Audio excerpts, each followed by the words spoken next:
Oh, sure, you could just fake your own death, but that only works so many times. I wish I was dead! Make your mornings worth living for. Jeff and Jeremy in the morning on 93.3 KZOZ. How pathetic can some people be? I got no place to go. I'm 43. This is the fourth career I've gone into. There's no more changing careers. This is it. Dumbass of the day. You know what's scary? I gotta go find a job. Hey, chef, I need a recommendation. Dumbass of the day. Just explain to me what it is. Salmon, roast on a plank of cedar. I think you're a plank. Well, I don't really know what that means, Chef. Plank means an idiot. Dumbass of the day. 93.3 KZOZ. This is literally one of the funniest things. And it's like one of these things that I think you see in TV shows. And finally, a woman that works at a Walmart decided to do it. Did you guys hear about the story of the woman that quit over the PA system at Walmart? Oh, I have not heard about this, but this sounds fantastic because when you have that job at Wally World, YOLO should be your top priority, not where your next job is. Her name might is even help you get another job somewhere else. Her name is Shauna. She decided to quit. She was working at the Walmart in Texas, in Lubbock, and she apparently had been miserable there for the past several months, and she really wasn't happy. She didn't like a lot of the employees. Apparently, she felt that some of them were a little perverted. Jimmy from Sporting Goods, Joseph the cashier, Larry from Garden Center. You are all perverts. And I hope you don't talk to your daughters the way you talk to me. Shout out Ariel, love you, for getting me this job a year ago when I needed it most. F the managers, this company, this position, that big lazy Chris Price. I quit. Oh my God. Yes, I love that. Can I get her to sign me? Oh my God. It's like, she's got this on TikTok, and I went to click on the video because I wanted to see her face when she did this. Is she reading? Because she had it down. You can tell she's been thinking about this firing for a long time. This is Jerry Maguire like type she was quality. reading because it all sounded like it came very much from the heart. Right. This is very much Jerry Maguire quality, right? Of quitting or firing or whatever. Who's coming with me? Yeah, who's coming with me? Come on, who's doing it? That is so good. Let's hear it one more time. Jimmy from Sporting Goods, Joseph the cashier, Larry from Garden Center. You are all perverts. And I hope you don't talk to your daughters the way you talk to me. Shout out to Ariel, love you, for getting me this job a year ago when I needed it most. F the managers, this company, this position, that big lazy Chris Price. I quit. I'm out. Did she call Chris a fat bitch? She's my hero.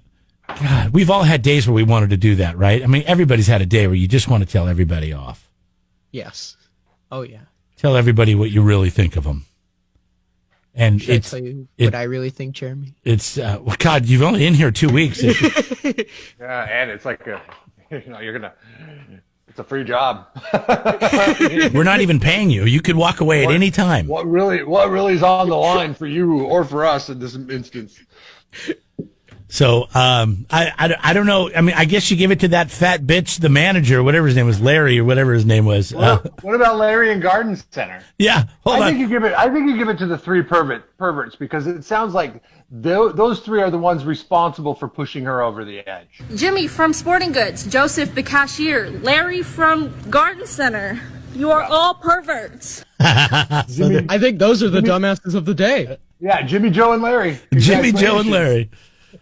You're Jeff and Jeremy's Dumbass of the day. 93.3 KZOZ. Don't be a dummy when it comes to your landscape supplies. Go to Peterson U-Cart on Gusta Road, just north of Quickie Car Wash in Atascadero. We load, you cart, you save.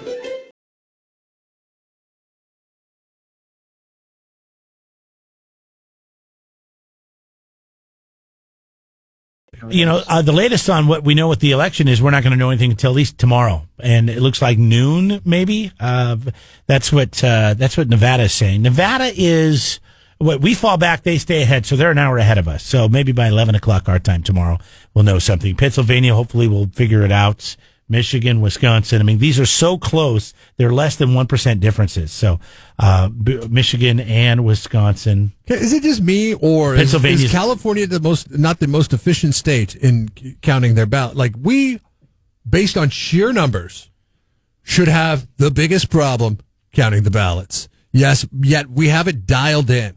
Pennsylvania last night, it was like all union workers working at the polling place. I don't know. I have no idea. Like, they're like, oh yeah, we're not counting any more ballots. And I'm like, what the? I mentioned it earlier this morning. It was like that kid that we used to work with. It was like, I can't push record on this phone because I'm taking my break right now. I mean, that's what it was. Like, did he move there and become a pollster? From what I understand, each state regulates their voting their own way. It should just be, shouldn't we just figure out a way to do it and everybody just follows the same system? It would be less confusing and we'd probably be a little bit more efficient. Yeah, this whole thing with But each state kind of figuring out how they're going to regulate and do their voting, that's crazy. Just come up with one system. Everybody does it. Apparently California's done a pretty good job. Because as soon as the polls closed last night at 8 o'clock, within 5 minutes, they're like, oh, but we already knew that, right? California's always been a blue state. So, I don't know. I was like, hey, can we talk to Tommy? I want to know what's going on. Well, Tommy's busy. But even on the we're talking about Tommy gone local level and the initiatives and the propositions, because everybody mailed in their ballot ahead of time. It's just like they knew immediately. They're like, okay, this is how it's going to break out. I mean, it was shocking to me that how efficient the state of California was compared to their counterparts on the other coast. Here we are. We're sitting here. We've got our results. We actually closed 4 hours later than you guys did. And you guys are still, I don't know. I guess we have a plumbing problem. Oh, well, it's 11 o'clock. I'm going to go ahead and call this a night. I mean, kudos to, I guess it's Wisconsin, because they actually had like 3 guys working through the night. It's kind of crazy to see this. It's like the opposite of what happened with Al Gore and Bush. Meaning? They had to work all night, all day. They were cranking that out. Yeah, they stuck with it, and they got it done, and it took all night. And, I remember all the news guys talking about how delirious they were because they were on the air so long. Like, settle down, buddy. But, these Pennsylvania's just like, yeah, I think I need to go use the bathroom, go get some lunch. They're too busy munching on cheesesteaks. I'm curious if anybody has lost any friends or family over their political differences this season, because it's been so contentious. We've got a question up over on our Facebook page at Jeff and Jeremy if you want to answer that. It's not our poll question or anything like that. We just we're kind of curious.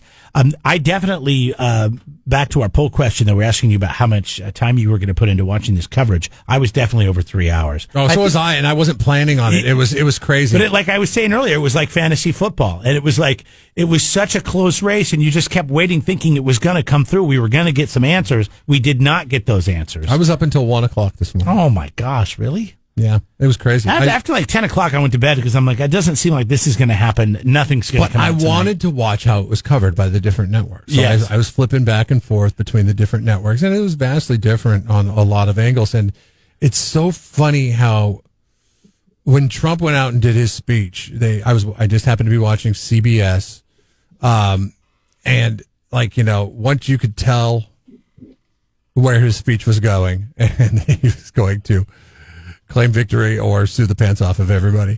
That's when CBS started flashing up on the screen. CBS News has not picked a winner in the presidential race. And then they cut back to the studio crew, and it was like they almost took what he had to say personally. The president? Yes, like it was an attack towards them, and they started fighting back and chomping at the bit, and it was weird because I didn't see his speech. Did he say fake news? Was he talking about fake news? No, not at all.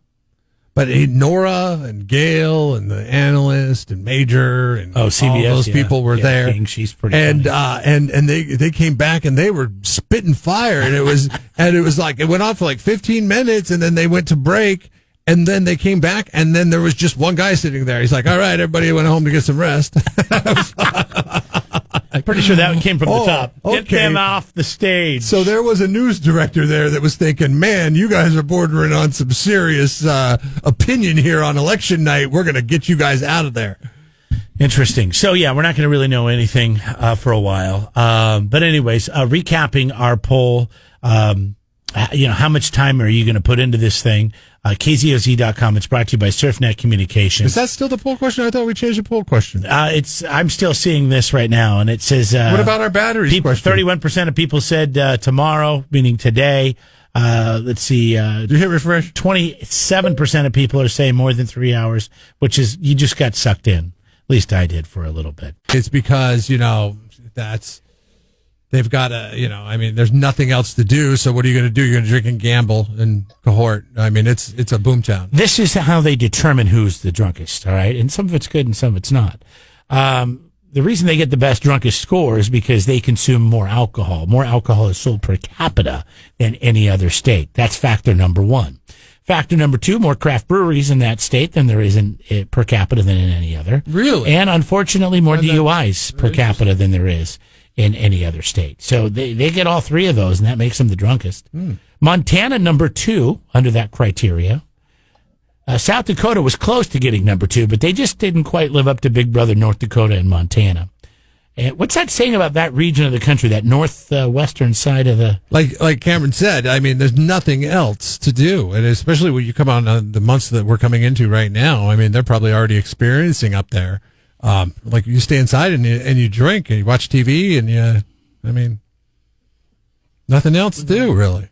Are they a part of the Great Plains? Yes, that is the Great Plains. That's a good geography mention this morning.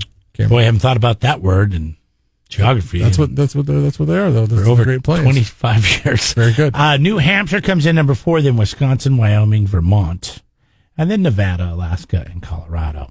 I always thought Alaska was at the top of this list because, I mean, if you ever watched that Alaska PD or Alaska Cops or whatever it is, there's a lot of people drinking up there. When they go on to the Native American reservations, that is some of the most depressing stuff that I've ever seen on that Alaska State Trooper. And the landscape is depressing, right? There's no trees. It's just nothing.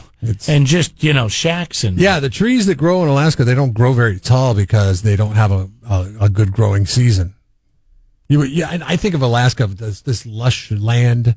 And then I went there and all the trees are about 7-8 feet tall. And I'm like, what's the deal with the trees here? Well, I think it depends on what part of Alaska you go to. Southern Alaska, I think, has the mountains and the Denali National Park. I went to Anchorage. I went to Anchorage, and it was not like, the trees weren't anything that like you're used to in the Northwest. Yeah, they grow in these swampy areas, and they freeze, and they just don't get a fighting chance. I mean, the trees are under a lot of duress. If we had to give the award of drunkest city on the Central Coast, would that be Paso Robles? Oh, yes. They've got all the distilleries up there. They've got the breweries, the wineries, of course. Slow would be second, just like all the bars on But Slow downtown. has all the bars, right? I mean, Slow has all the drunks walking around at night like zombies. Yeah, it'll be interesting to see. Don't miss that. How long that takes to return after everything gets back to normal from the pandemic, to see what Higuera is, if it ever does. Like if it ever returns to where it was a year ago at this time. Well, it's still going to have that new bike lane. That's not going anywhere, pandemic or not. Yes. What are you, wait, you don't own a car? Yeah, I own a car. Yeah, of course I own a car. I have class in Slow. So, I mean, it's just taking away parking spaces. Or maybe it didn't. I don't know. Maybe those are the parking It didn't take away parking spaces. It made for it very difficult to get into a parking space, because now you've got to not only negotiate the parallel parking procedure, but then you have to worry about a bicyclist coming up at 40 miles an hour down Higuera. Solution. There should be park on Higuera. Yeah, there should be speed limits for bicyclists on there. Because it was nice before. You had the middle lane, and if people were on the right or the left side trying to get into a parking space on either side of the street, you could just hit that middle lane. Now you're going to have to hit your brakes. Oh, my goodness.